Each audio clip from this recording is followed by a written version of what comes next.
TV Câmara, a TV do povo de Natal.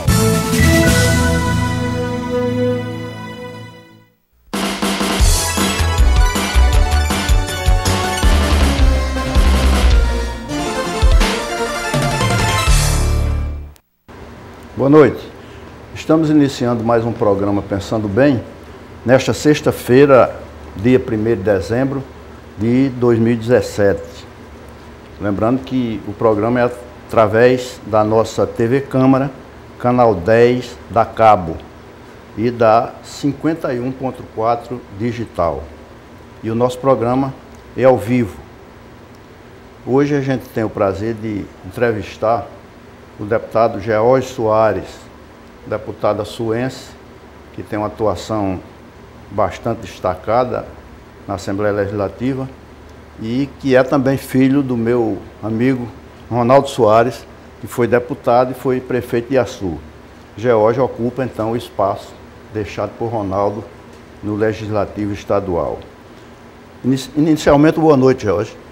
Boa noite a você, Pinheiro, boa noite a todos que acompanham o programa em casa, uma satisfação. Eu que estava lhe devendo essa visita aqui a você já há alguns meses, mas hoje tivemos condições de vir com nossa agenda, que sempre na sexta-feira, um deputado que vem do interior volta ao interior para passar o final de semana percorrendo os municípios, mas uma grande satisfação estar aqui com você, nós que somos amigos, você que está lá na Assembleia diariamente, e uma satisfação estar aqui. Dá o meu boa noite a todos que acompanha o programa por casa. Beleza, George. É um prazer tê-lo aqui. Inicialmente, eu queria que você comentasse sobre o fato de você ter sido eleito parlamentar do ano. Os jornalistas votaram quase à unanimidade no seu nome e você, acho que com muita justiça, você é um deputado atuante, tanto no plenário da Assembleia, quanto nas comissões técnicas, e eu sou testemunha disso. Inicialmente, eu queria que você falasse sobre isso é mais responsabilidade, né, Jorge? Olha, foi uma grande emoção, né? Eu que estou na Assembleia há 7 anos, estamos passando agora pelos 7 anos na Assembleia, vamos para o 8º ano, próximo ano, encerrando o nosso 2º mandato. Realmente, sem nenhuma pretensão, a gente já vem desde o início, quando eu assumi o mandato em 2011, esse mesmo ritmo de trabalho, porque a minha cidade, o Açu e a região do Vale do Açu já faziam 10 anos que estava sem um parlamentar oriundo daquela nossa região. Desde a saída de Ronaldo? Desde a saída do meu pai, Ronaldo, a região que sempre teve representantes, foi o maior período que o Vale do Açu ficou sem representação na Assembleia. Eu que venho de uma família muito tradicional na política, são mais de 100 anos que minha família está participando, e principalmente na Assembleia. Eu já tive tio, seu avô foi deputado? Meu avô Edgar foi 4 vezes deputado estadual, bisavô. Então são vários membros da nossa família que já fazem parte desse convívio com a Assembleia Legislativa. Então nós lançamos essa luta em 2010, na campanha de 2010, ganhamos a campanha e voltamos a ter esse espaço, né, representando o Vale do Açu, mas de certa forma representando o interior, a todo aquele sertanejo interiorano do nosso estado.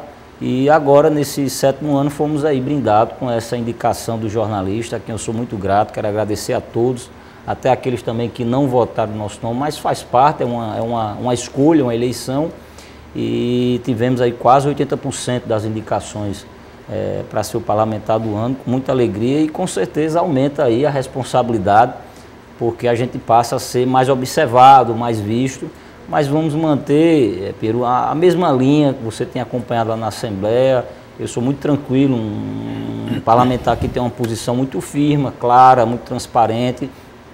A gente também preside uma comissão importante, que é a Comissão de Finanças, então a gente fica muito lisonjeado, inclusive para a minha região, um fato histórico, de tantos mandatos que já teve.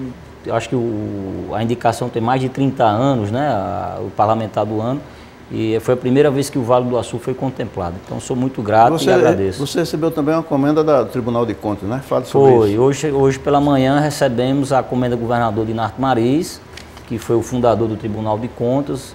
Todo final de ano o Tribunal de Contas comemora a sua criação, e também esse ano comemorou 60 anos. Nós fizemos uma sessão solene na Assembleia em homenagem aos ex-presidentes, aos ex-auditores, procuradores do tribunal, e hoje pela manhã a gente foi receber essa comenda diante de 11 nomes indicados pelo tribunal. Eu fui o único político, então fico muito feliz de poder estar lá representando a minha cidade, a minha região e também o nosso Poder Legislativo, a Assembleia. Quero aqui compartilhar com os 23 parlamentares essa indicação dessa medalha muito honrosa. Já a gente está vivendo, o país e o Rio Grande do Norte, vivendo um momento delicado, né? De crise, de problemas de toda ordem, verdadeiro caos o país está jogado, né? Como é que foram os trabalhos legislativos este ano? Deu para produzir alguma coisa na Assembleia? Olha, a Assembleia tem sido muito presente em todos os momentos do Rio Grande do Norte, né? Mesmo a gente vivendo essa crise financeira que já está aí com mais ou menos 4 anos, 5 anos, já foi no final do governo Rosalba, onde o sinal já estava ficando amarelo para o vermelho. A Assembleia vem colaborando, lógico, nós somos um poder à parte, né? O Poder Executivo é um poder, o Poder Legislativo é outro, mas há essa incorporação da Assembleia poder colaborar com o governo. Então, aquilo que foi encaminhado pelo governo, como, por exemplo, projetos importantes de reestruturação do Estado, a Assembleia analisou dentro das comissões, com a opinião dos 24 parlamentares, porque é uma casa plural, nós temos uma casa realmente com 24 parlamentares, todos eleitos e formados politicamente diferentemente, de cidades diferentes. Então, portanto, se dá ali um filtro muito importante sob o ponto de vista desses projetos. E, além disso, aprovamos 3 empréstimos para o Estado, nessa tentativa dessa recuperação financeira do Rio Grande do Norte, que é um tema que eu sempre tenho batido muito como presidente de uma comissão que trata dessa questão financeira e fiscal.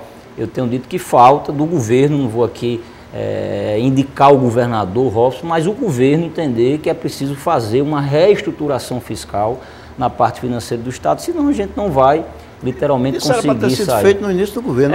Se tivesse tido a ousadia, vamos dizer assim, de tomar as rédeas da questão financeira, porque a baixa da arrecadação ela é uma crescente e já vem desde Rosalba. Rosalba já teve dificuldade de pagar o 13º, Robson assumiu o governo, nós aprovamos o empréstimo do BIRD, do Banco Mundial, no final do governo Rosalba, na ordem de mais de 2 bilhões de reais. Esses recursos já estão disponíveis do Estado desde a entrada do governador Robson.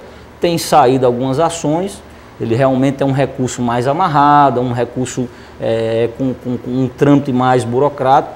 Depois aprovamos um no Banco do Brasil, que o governador Robson não conseguiu destravar, e agora recentemente aprovamos outro em torno de 700 milhões na Caixa Econômica, e está caminhando. Todos esses projetos, diria que a vocês, telespectadores, em torno aí de quase 3 bilhões de reais para investimentos em infraestrutura, educação, saúde, segurança, mas infelizmente o Estado tem tido dificuldade de receber esses aportes financeiros e, em contrapartida, tem dificuldade de cumprir a folha e as contrapartidas das obras. Então, realmente, a gente mergulhou numa crise fiscal financeira muito profunda, que é preciso literalmente tomar algumas decisões, seja elas antipáticas ou não, mas para que a gente possa sair. A Paraíba está a um nível bem superior do Rio Grande do Norte, investindo maciçamente. Vou trazer aqui, Pinheiro, só um número para você. Eu fui relator do orçamento ano passado e nós levantamos um ponto importante, que foi o congelamento dos poderes. Foi uma tese que nós, como relator, levantamos. O próprio governo derrubou essa tese na votação e agora encaminhou esse projeto para a Assembleia na LDO e agora na LOA, aprovando o congelamento dos poderes. Se a gente tem feito isso ano passado, daria mais de 200 milhões de economias para o Estado. Então faltou realmente do governo essa atenção nas questões financeiras, e o Estado mergulhou profundamente. Isso terminou no atraso do funcionalismo, que é uma coisa frustrante, né? Uma situação bastante complicada. Existe alguma expectativa com relação a colocar o pagamento do funcionalismo em dia, não? Olha, o governo tem algumas obrigações de despesa, como contrapartidas em obras, recursos para manutenção de obras que estão acontecendo. Se esses empréstimos tivessem saído na ordem cronológica, no momento em que a gente aprovou, certamente o Estado teria aí, em tese, mais ou menos uma folha que custa hoje em torno de 430 milhões de reais. Mas realmente houve um atraso desses empréstimos, praticamente só o do BIRD saiu, que foi o primeiro, esses 2 outros ainda não saíram, e o Estado faltou, de certa forma, um planejamento. Eu, como presidente da Comissão de Finanças, tomei uma atitude também histórica na Assembleia, que em vez de a gente só apenas discutir a receita, o orçamento previsto, a gente também discutisse a despesa. Como o Estado estava gastando aquele pouco dinheiro que a gente tem, e isso, quando a gente provocou o Estado não quis discutir com a Assembleia Legislativa. A gente até chamou o Fórum dos Servidores para fazer esse debate, porque realmente o cumprimento da folha de pagamento é uma coisa importante, não só para o funcionalismo, para o cidadão, o funcionário, que é primordial, mas também para a economia, né? Deixa de circular 430 milhões, essas pessoas não estão conseguindo cumprir os seus compromissos financeiros, despesas regulares, então realmente cria um caos financeiro no Estado e a gente já vive uma crise financeira nacional. Então realmente o Rio Grande do Norte entrou numa situação econômica bem complexa. Jorge, se não bastasse essa crise financeira que você acaba de falar, existe um problema que eu considero da maior gravidade, que é o problema da seca, né? Tem que ser enfrentado esse problema e não tem recursos, e 6 anos de seca. O que é que você tem, na Assembleia você tem feito alguns pronunciamentos também, né, falando sobre isso? Eu venho do interior, é onde tem o maior sofrimento, né? A região metropolitana, Natal, realmente é bem abastecido, essa região litorânea chove bem, mas no interior a gente tem sofrido bastante. A minha região do Vale do Açu, onde se encontram os maiores mananciais de reservatórios. Não sofre tanto, não. A gente está começando a ter um sofrimento, porque a barragem Armando Ribeiro Gonçalves, que é o nosso maior manancial hídrico, está com menos de 15% de sua capacidade. O volume morto é em 10%. Então, portanto, ela perdeu a sua capacidade de ser uma geradora e ter a garantia hídrica.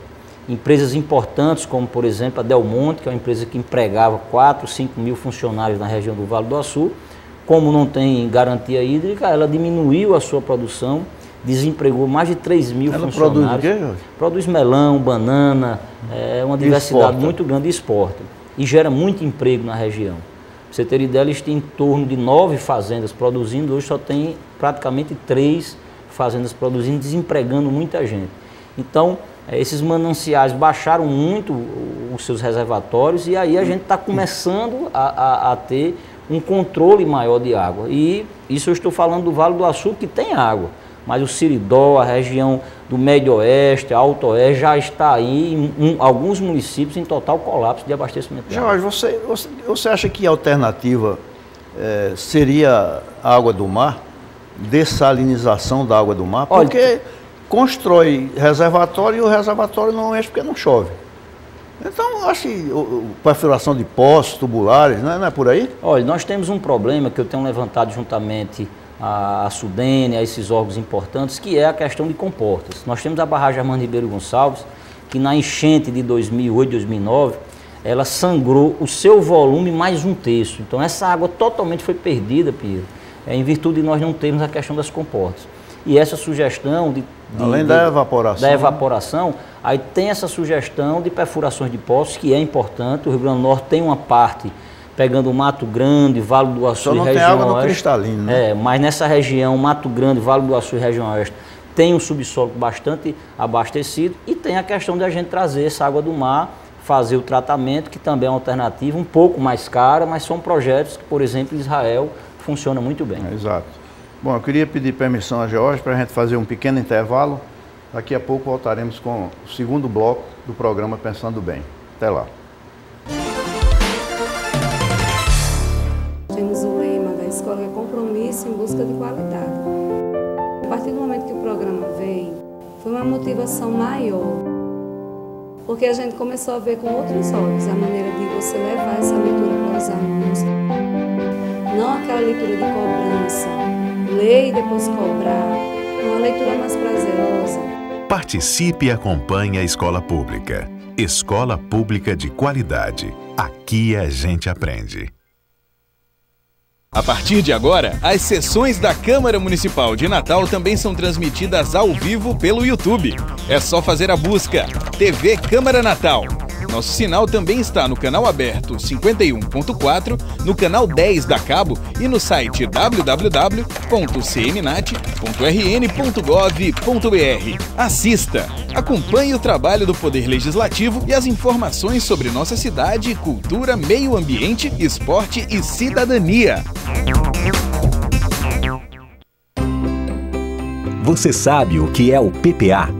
O Plano Plurianual, PPA, é um instrumento que a Prefeitura do Natal utiliza para o planejamento do município. É com ele que podemos organizar as nossas ações e recursos pensando no futuro, para assim estabelecer metas de acordo com o que todo mundo deseja.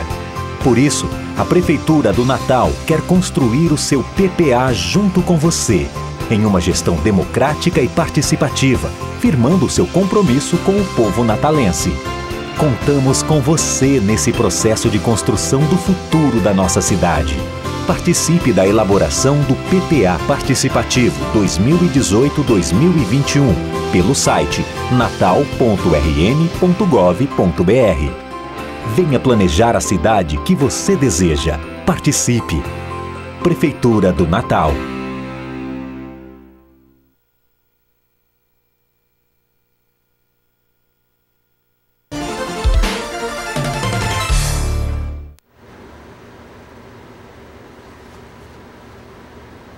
Voltamos com o segundo bloco do programa Pensando Bem, entrevistando hoje o deputado estadual George Soares, que é um dos políticos da nova geração do Rio Grande do Norte.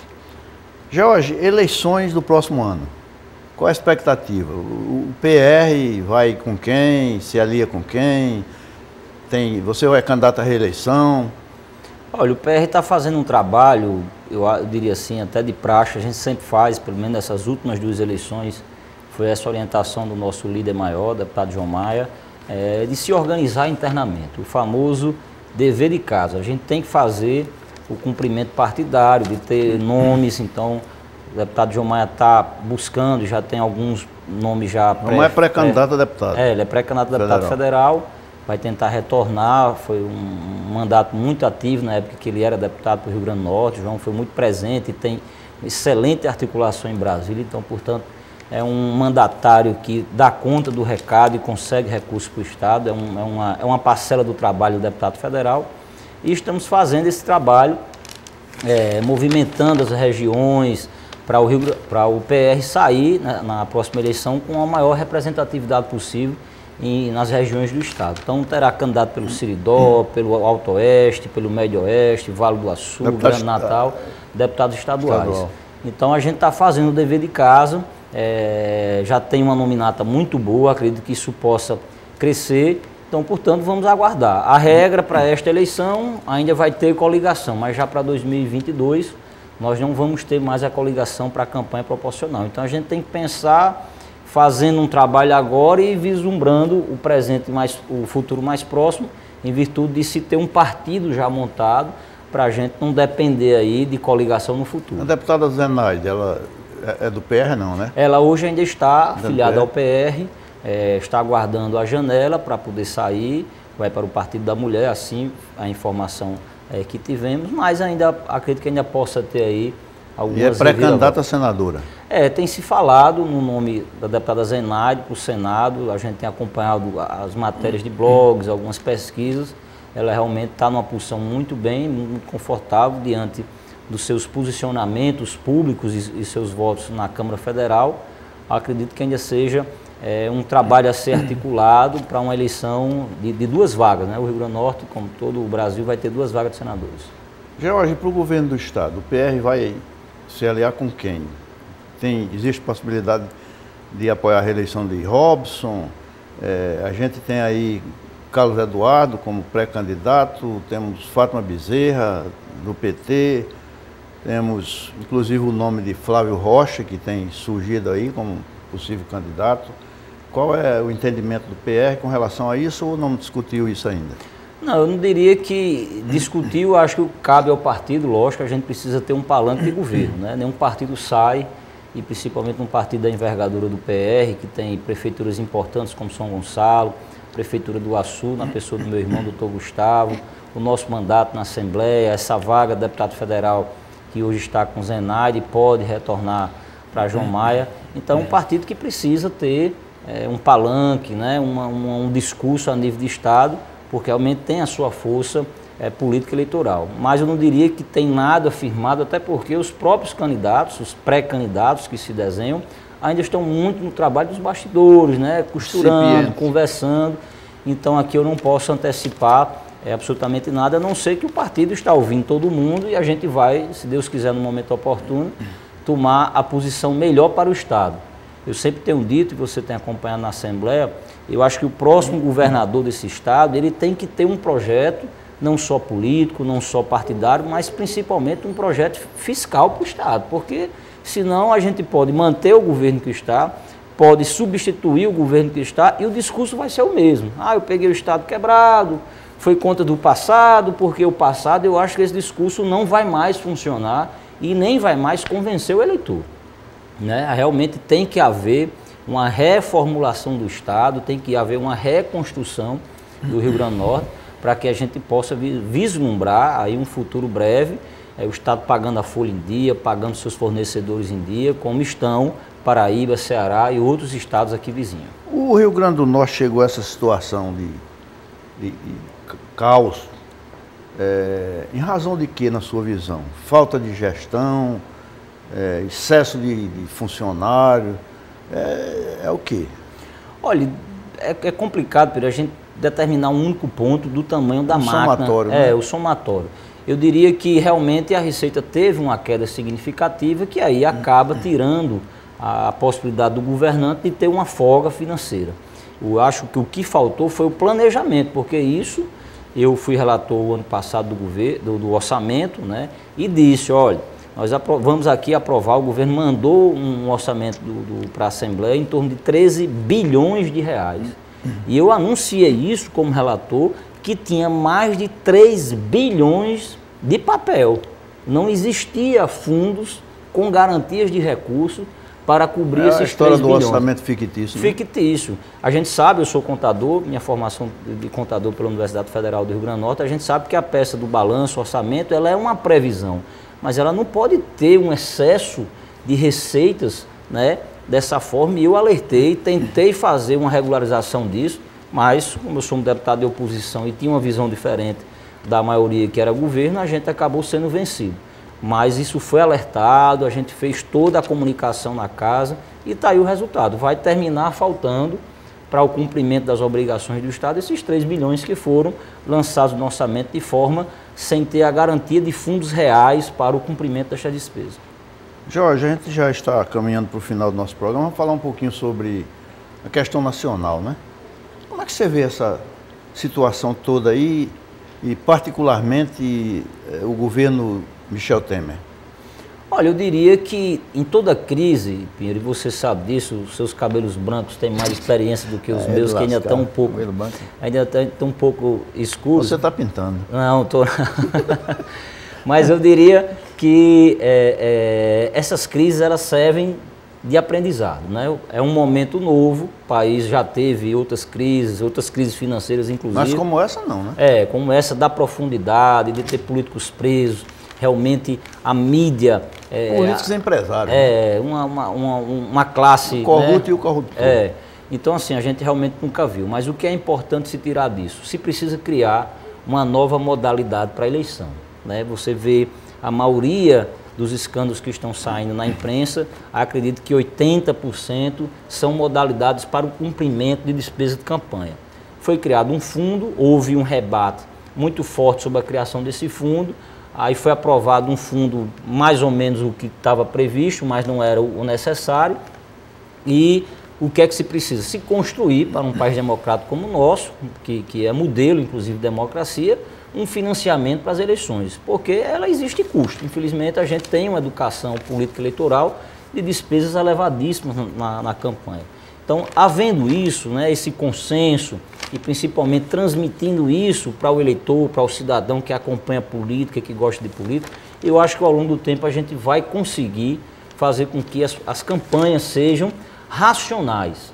o que eu diria racional é você ir para a rua, pé no chão, e campanhas com custos baixos, e você ter candidatos eleitos, né, com sua bandeira, com sua ideologia, e não a base de dinheiro, de financiamento, porque a gente muitas vezes não percebe, mas isso cria um vínculo, né, com algum mecanismo de criminalidade e termina esse político e esse sistema político sendo aí monitorado pelo Ministério Público. Então eu acho que essa crise que o país vive, a gente possa aprender com ela.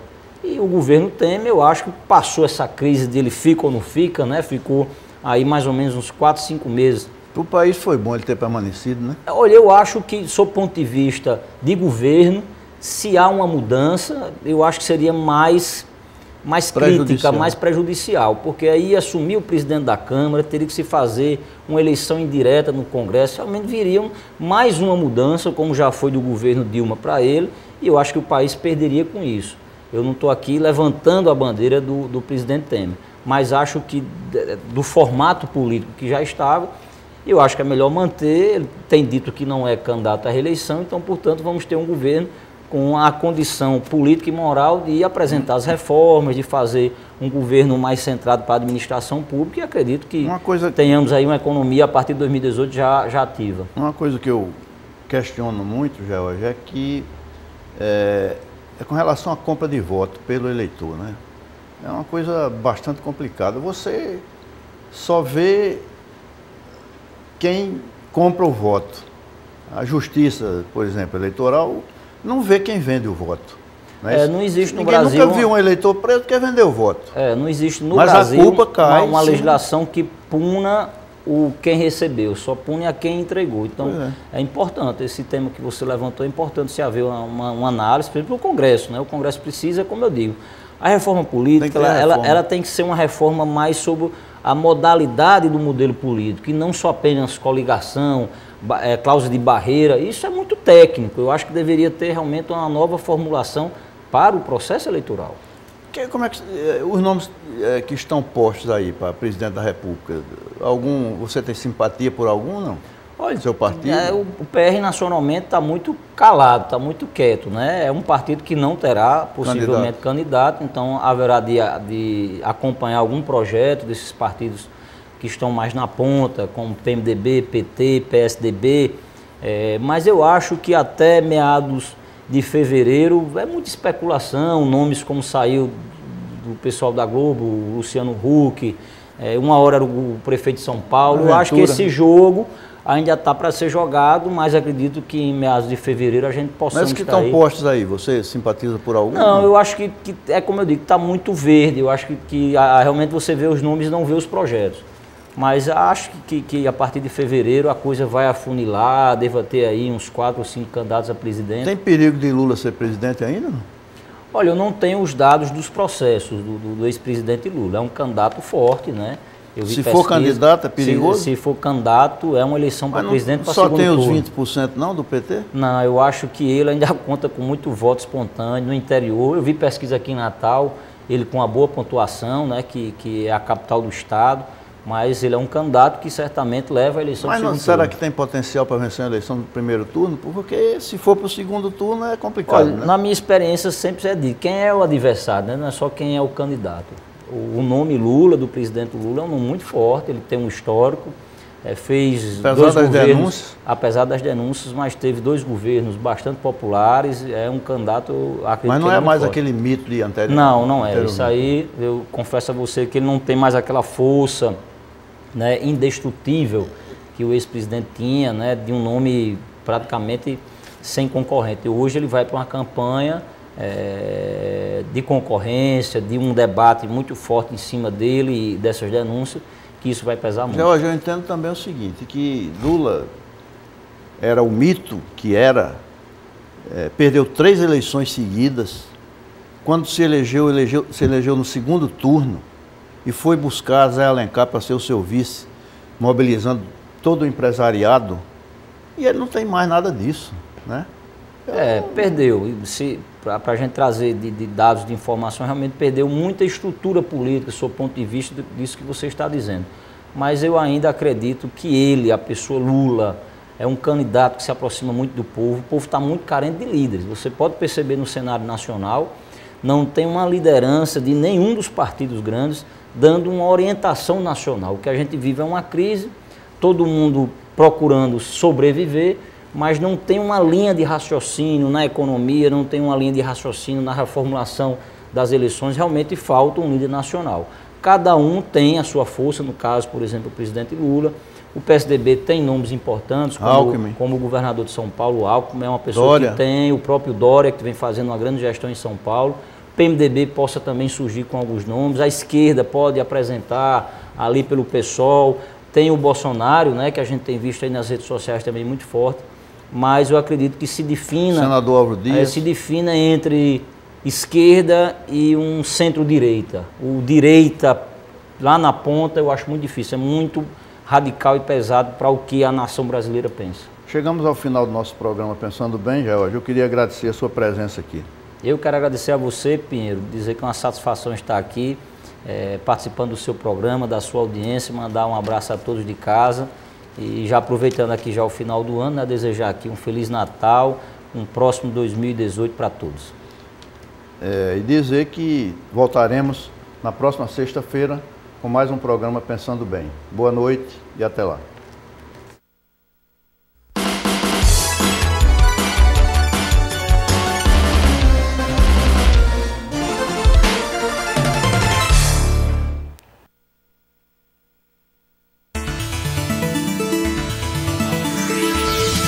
TV Câmara, a TV do povo de Natal.